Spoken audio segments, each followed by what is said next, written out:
Hey everybody, it's Jen. Welcome back to the channel. Do you have a long haul flight coming up? Maybe you're going to visit family for the holidays. Maybe you have a vacation planned that you're super excited about. I did, I think, 8 long haul flights just in the last 12 months.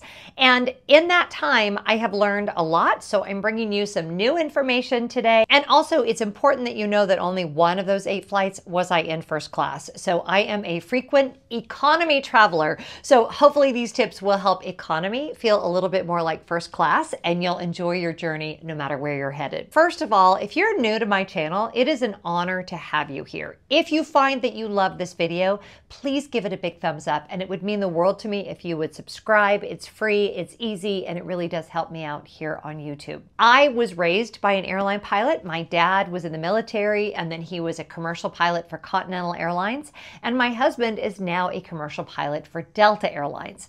I have traveled all over the world.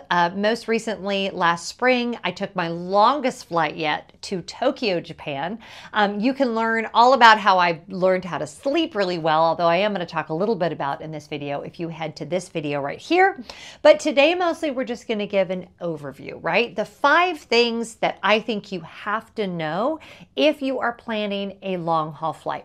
So the first couple things you're going to do before you ever leave home, and the first is going to be choose your seat wisely. Now, I know that a lot of us are either window people or aisle people. I really don't like being in the middle. I don't know anyone that likes being in the middle. I could go either way. I do find I get better sleep if I'm in the window seat, but I also don't love having to disturb my neighbor to use the ladies' room.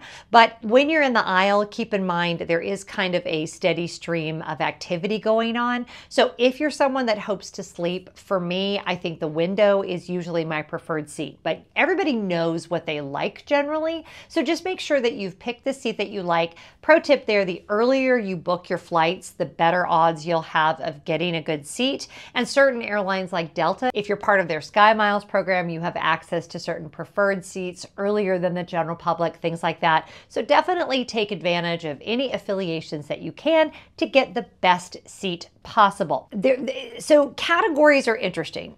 Delta, for example, has obviously Delta One, Premium Select on a lot of longer flights, Comfort Plus, and then Economy.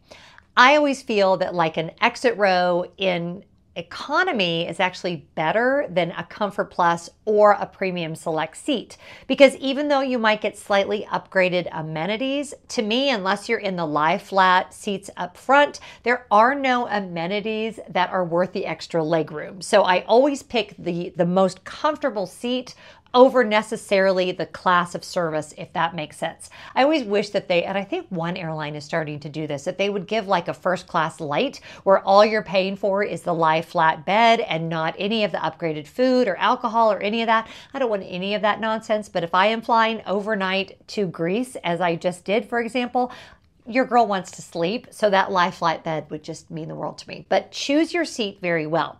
The other thing I want you to do before you leave home is make sure you have picked your meal if you have any dietary restrictions. I am a lacto-vegetarian. I'm actually a pescatarian, but I always order the lacto-vegetarian meal on Delta. It's set up with my preferences, and you must do this. I believe it's 48 hours before travel. I just do it as soon as I've booked my flight. If you have a gluten sensitivity, if you're celiac, if you have, a dairy allergy, whatever it is, make sure you order that meal with plenty of time. Otherwise, you won't have anything to eat unless you pack your own, which if you have a really severe allergy, that might be the way to go. But if it's an 8, 9, 10-hour flight, you're going to want to make sure you have something to eat. So make sure you select that special meal if you need it. The other thing I want you to do before you leave home is pick out what's going to go in your cabin bag. I have done at least 1 video about the cabin bag concept, maybe 2. This is not your personal item bag. This is a bag that's going to go inside your personal item. And this is going to have everything that is mission critical for you during the flight. So for me, that is going to be things like tissues, like sanitizing wipes. These are great to use on the bathroom if you're concerned that it's not as fresh as you would like it. It's wonderful to go in there armed. Also, be sure if you walk in and the bathroom is really gross, let the flight attendants know. They really do want to keep the bathrooms refreshed, and if no one tells them, they won't know. But I like to have my own sanitizing wipes. I take a little contact lens case. This one has Advil and also the medication I take before I go to bed at night. So any medicines that you might need. I've got a pen, although for the most part, all of my travels recently, all the countries are moving to doing things online, but you still might need a pen. So always good to have. A little nail file. I have some hand lotion. This is H2O from Disney, which the smell of it, I just love it. And it's not too heavily fragranced. Do be cautious that you don't use really heavily fragranced things on flights. It can be disturbing to other passengers, especially if they have any kind of allergy. So keep that in mind. Lip balm. There's nothing more mission critical to me on a long haul flight than lip balm. Your lips will get very, very dry, and that's something you want to make sure you have. I have my charging cable from my phone. That's super important. And then I also have these little Colgate wisps. Now, you guys have heard me talk about these. They are basically disposable little throwaway toothbrushes. The water is not potable in the airplane bathroom, so you want to take a bottle of water with you, or you can just do this at your seat. There's not even any reason to rinse. It has a little toothpick thing on the end, and these are fantastic for in-flight. I also have a hair tie, and then I have a little bit of my contact solution, although generally I'm going to be wearing my glasses on a long haul flight. Sometimes I like to take my disposable contacts and put those in right before we land. So that's everything that I would need for a flight. You may need more, you may need less, but the important thing about the cabin bag is just to make sure that it's only the things you're going to need for during the flight. In past flights, sometimes I will put these things in a bum bag or a crossbody bag, so I'm actually wearing it. This is small enough that I can probably just tuck it in the seat next to me or put it in the seat back pocket. Every time I talk about the seat back pocket, some of you are like, oh, it's so disgusting, they never clean that. Maybe they don't. I need it. If you are flying long haul, you don't have any storage and you need everything you can get. So what I'll frequently do is use one of my sanitizing wipes and kind of clean out the inside of that myself. If you think that's gross, I'm sorry, but I need every available space, okay? So before you've left home, you've chosen your seat wisely, you've taken care of your special meal, you've thought through your cabin bag. I also want you to make sure that any of your mission critical items for the trip itself are actually in your personal item bag, not in your carry-on. And here's why. Sometimes those roller bags, if they can't fit it in the overhead for whatever reason, maybe it's going to end up on a very different part of the plane than where you are. You want to make sure things like glasses, medications, all of those types of things are in your personal item. I also would not put anything with a lithium battery in that bag that goes in the overhead, your roller bag, because it could be that they end up having to check that bag, and lithium batteries are not allowed in checked bags. So this is everything from your Kindle to any, if you have a battery pack or anything like that, any phones, whatever, all of that should be in your personal item bag. Okay, so now you're in your seat. You've settled in, you've organized yourself.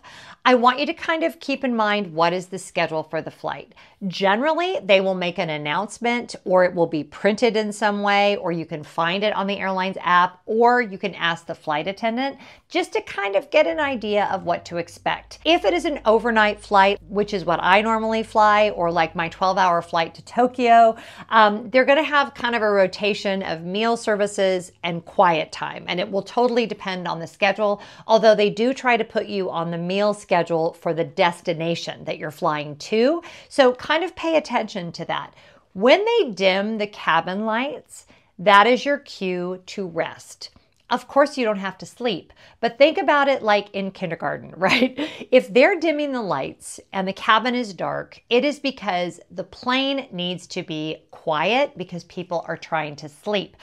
I am always kind of shocked, and I know it's because people are excited. Maybe they haven't traveled a lot, but how many people will be loudly talking to their neighbor during that time in the flight where a lot of us are trying to get just the tiniest little bit of sleep?